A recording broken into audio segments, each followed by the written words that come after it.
Now, whether you're cruising to Alaska, cruising to the Mediterranean, cruising to the Caribbean, or maybe even going on a land trip, these are all things to watch out for. And unfortunately, people really are targeting travelers in more ways than one. Hi there, I'm Ilana from the website lifewellcruise.com. Welcome back to my channel. Now in this video, I'm going to share several travel scams that are kind of prevalent right now, including a couple that I really hadn't heard about before. One just happened to my son. And the more I looked into it, the more I can see that this is actually a problem. So I'm going to share it with you because I have a feeling it can honestly happen to any of us. Now, I'm also going to share a story that happened to me on my recent cruise. It is a pre-cruise hotel that I had booked. And while it was not a scam, it is definitely a warning story and a lesson that I learned. Now, before I get started, I did want to mention that if you like this video, if you find it helpful, informative, or enjoyable in any way, then please do give this video a big thumbs up. I really do appreciate it. And please subscribe to the channel if you haven't done so already. Let's get started. The Airbnb scam. If you ever have booked an Airbnb, it is a little bit of a warning story. It just happened to my son and his friends. They were at an Airbnb. They were in Europe. And everything seemed fine. They came home, and about 3 weeks later, they received a complaint. They were charged. And basically what the Airbnb host said is that they left the home in terrible condition, that they broke into part of the house, which they didn't do. And at first my son said he thought it was really maybe a little bit of a misunderstanding. Like, what could we have done? They had said something about a broken lock for a cupboard door. So he thought, oh, did we break a lock maybe by mistake and we didn't know it? Like, there must be a way to just resolve this, because he said that they actually spoke to the Airbnb host. They were actually like staying right close by, and there didn't seem to be any problem. And he had a charge of about $150, which he says wasn't really the end of the world, but he just didn't understand what could have happened. Well, in any case, this is now in dispute with Airbnb. But since that point, I actually saw another story, and this was a much larger amount that somebody had actually lost. And what happened in their case is they were quite a large group of people that were staying in an Airbnb home for several days. And after leaving and everything seemed to be fine, the Airbnb host was even there. And he said, is everything fine? Yes, everything is fine. They cleaned it. Everything was completely fine. About 3 to 4 weeks later, they actually received an email and a complaint. And in that case, they had given a deposit, which they expected back. The deposit was several $1,000s.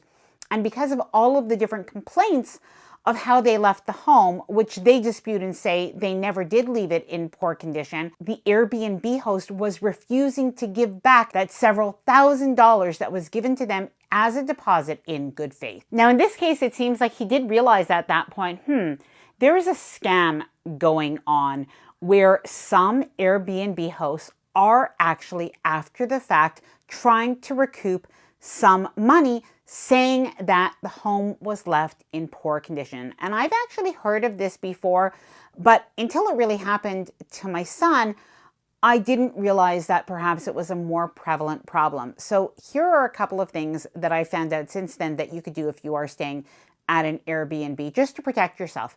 First thing is to take photos when you arrive at the Airbnb, but I would even take a video in real time with your voice on it, showing even maybe your face so it could be very identifiable. You could see how the home is or the apartment is and the condition. But the second thing, and probably maybe even more important, is when you're leaving. Now, I have been getting a lot of questions lately about eSIMs, and since my son used Saily on his recent trip, I thought that this was a perfect time to talk about Saily, the sponsor of today's video. Now, if you're cruising in Europe, Asia, or another destination where your phone plan doesn't cover you well, or where roaming fees can be expensive, an eSIM is a very affordable way to stay connected. It gives you reliable data on port days and during your pre- and post-cruise travel. without those high roaming charges. And since it's an eSIM, there's no need to deal with a physical SIM card. Saely is easy to use, affordable, and convenient, especially if you're visiting more than one country. You just download the app, you pick a plan. There are 190 countries and 9 regions, and you install the eSIM by following the instructions in the app. And with Saely, you don't have to install a new eSIM for each country. It works automatically across destinations on your trip. And good news for cruisers, Saely recently announced new dedicated cruise eSIM plans, which are available on the app.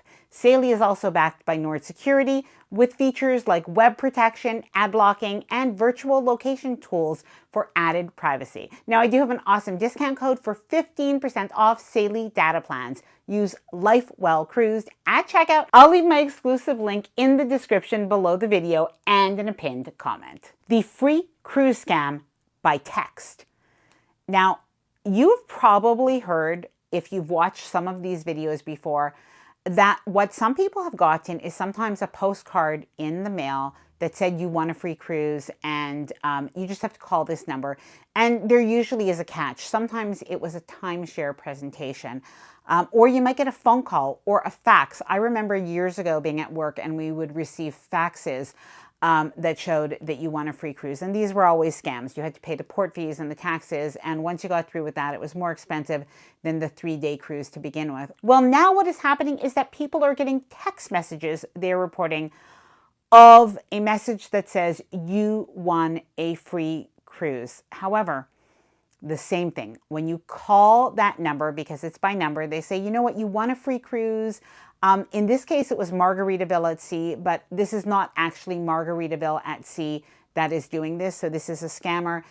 And then what happens is, again, you have to pay taxes and port fees, and you do not even know if you're going to get that cruise to begin with. But I think if you actually priced out that 4 or 5 day cruise versus what the cost of those taxes and port fees are, and not even knowing if you'll even get that cruise, that is something that I would not do. Instead, go directly on the cruise line website and see if you can find a deal or use a travel advisor. I wanted to share this one, and some people may have seen that on my channel on the community tab, I shared that there is an impersonation channel of my channel. Now, I didn't share it because of the impersonation itself. Of course, I don't like that. And there's a lot of different fake AI channels out there that unfortunately they're stealing my content and content from other cruise YouTube and other creators. The reason I actually shared that is because I received an email from several people and a couple of messages from people who said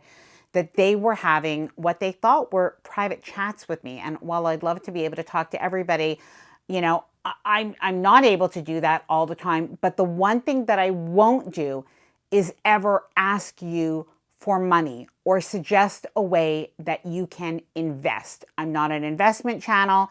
That is not something that I do. So that definitely will never happen. And I'll never be soliciting or messaging directly. The free bracelet scam. This one is alive and well. I think in so many different Caribbean ports, in a lot of the different European cities, we see this all the time. So especially for anybody who's new to traveling or new to the cruise ports, this is something. If when you're walking, anybody tries to kind of pull your hand for a moment and put a bracelet on it and says it's free, it's because we're friends, it's for love, no. Do not continue to keep your hand there. Take it away. Say no. You can drop that bracelet if you want. Because what is going to happen is once they get that bracelet on your hand, they're going to want you to stay there and they're going to want you to pay them. It is very similar to the other scam, which is the photo scam, which is where somebody, oftentimes they might have their face painted like a sort of character, and they might come over and put their arm around you and say, let's take a photo. It's a free photo. These are not free photos, because what they will want after that is to be compensated. And what people are finding now is that giving €1 or $2 or a couple of dollars is not enough anymore. They're asking for €20, and in some cases even I've heard of €50. And they're getting pretty smart because they actually have those little sort of Stripe machines. So when people say, oh, I don't have money, they're like, no, your credit card, your credit card. And, usually these are not people that are actually dangerous. So I wouldn't be afraid of just walking away and sort of saying, sue me. But sometimes it does happen that people actually get very intimidated. So rather than being in that situation, do not take any of those free bracelets or pose for any of those free photos. Now, I do have my hotel story coming up next. And fair warning, I never thought this would happen. So that is why I am sharing it, so that it doesn't happen to you. And should it happen, that you know what to do. But this one is the fake street artist scam. Now, I actually did not realize that this was a scam, but I do watch these videos about it, and I found out. When you go to a city and you see what looks like somebody painting, in their city paintings or something local. And, I've even done it before where I want a little local souvenir and I think, oh, a piece of art is kind of nice. And you think, why not? Somebody's actually taking the time, they're painting it. Usually you see that they've got their paint set up. And so it looks like they're really painting it. Maybe they even have an unfinished picture there. When you think about it now and I'm saying it, it sounds convincing, doesn't it? Yeah. Well, those apparently, most of the time, these are actually fake street artists. So they actually have prints that are pre-done, mass-produced. You are never going to see them actually painting. Now, if you are seeing an artist that's actually painting, that is something different. But otherwise, if you see them make a couple of quick strokes, like filling in almost color by number, don't give your money over to them. Okay, thank you for bearing with me. I did want to share with you my pre-cruise hotel story. So what happened, we had an absolutely horrific travel day getting to Seattle. We had 2 flights getting to Seattle because unfortunately Montreal to Seattle, there's no direct flights anymore. So we did have to go through Vancouver. Not the end of the world, but what happened is 3 hours before our flight, we got a text message from Air Canada that our flight was canceled. Both of the flights were canceled. So in this case, what we had to do was actually they gave us 3 flights instead, and we had to connect through Ottawa and then on to Vancouver. And instead of arriving at 2 in the afternoon, we would arrive around 11 o'clock p.m. Seattle time. So we really did have a super long day of travel. In any case, we ended up getting to Seattle, took our Uber, got to the hotel that was pre-booked for 2 queen size beds. We were so relieved when we got to the hotel and we were at reception. But while we were at reception, I noticed that the clerk was like click, click, click, click, click, click, click, click, click, click, click, click, click, click, click at the computer. 10 minutes later, 15 minutes later. And I said, is there something wrong? I really didn't want something to be wrong. We were exhausted because there's also a 3-hour time difference. We were up already at like 4 in the morning. In any case, he says, well, we overbooked the hotel. And so we don't have a room for you. And I said, you don't have a room for us? Now it was almost midnight, Seattle time. So 3 in the morning, our time, almost. And I was like, this can't be. What am I supposed to do? It's 3 in the morning. We have a cruise tomorrow. Oh my goodness. Like, this is terrible. And the hotel is pre-booked. What is the point of booking a hotel if you overbooked and you gave our hotel room away? In any case, he was able to find a king-size room, he said, which we weren't really thrilled about because we were 3 people, and then he'd put a rollaway bed in there. Again, not thrilled with it, but reluctantly we took it because the alternative, he told us, was to actually go out and to find another hotel. There was nothing more that he could do. We were really upset. In any case, we did fall asleep. We had a place to sleep. The next morning, I did actually talk to the hotel manager because there was nothing that I could do at midnight. And I explained the situation, and she was very apologetic. And she told me what should have happened instead. So this is actually, even for my own knowledge, this was good information. And I think it could be good information for you as well. And there was one thing I think I could have done to maybe have alleviated the situation. So the first thing is, she said, it does sometimes happen that they are overbooked. This was a hotel right across from the cruise port, so I guess it could happen. But she said what should have happened is they actually should have had another hotel room booked for us at a sister hotel that was just a couple of blocks away that would have suited us. They should have compensated us, and they should have given us an Uber voucher or provided transportation to that other hotel. So knowing that that actually should be what happens at a reputable hotel should they give away your room, that's what I would have asked for, knowing that, because I didn't know.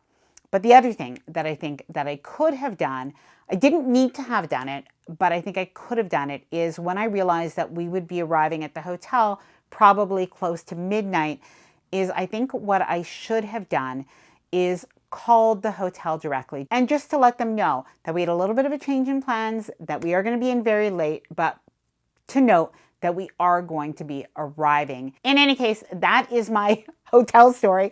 Please let me know if anything like that has happened to you. Now, I do hope that this video was helpful. If you did enjoy it, please do give it a big thumbs up. I really do appreciate it. And please subscribe to the channel if you haven't done so already. Bye for now and happy cruising.